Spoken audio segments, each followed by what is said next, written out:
How primitive was World War I aircraft technology? Imagine flying in a machine made mostly of wood and fabric, with a tiny engine that barely produced enough power. That was the reality at the start of World War I. Aircraft back then looked like oversized kite-like planes with open cockpits and fragile wings. They were primarily used for scouting and spotting artillery targets, not for combat. The engines were low-powered, usually between 70 and 110 horsepower, which limited speed and altitude. Controls were simple, with basic steering devices like ailerons, elevators, and rudders. Armament was very basic at first. Pilots had no fixed guns, so they often threw bombs or grenades by hand. Later, the invention of interrupter gear allowed machine guns to fire through the spinning propeller without hitting the blades. This was a major step forward and made fighters more effective. Bombing was mostly done by eye with no sophisticated sights. Pilots or observers released bombs manually, which made accuracy difficult. Better bomb sights came later in the war, allowing more precise attacks on enemy trenches and factories. Communication was primitive.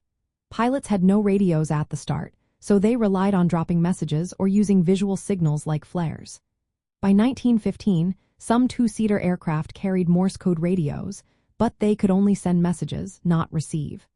Homing peons were also used to send messages back to ground forces.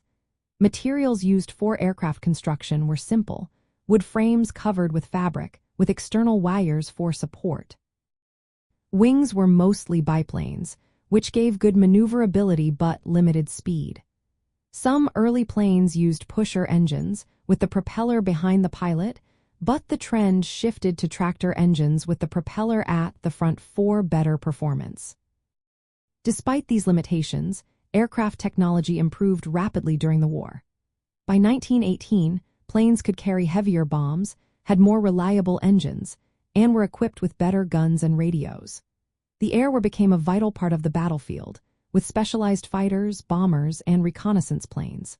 While early aircraft were quite primitive compared to modern jets, they represented a huge leap forward from the first powered flights just a decade earlier. These early planes laid the groundwork for the fast-paced development of air combat that would follow in later years.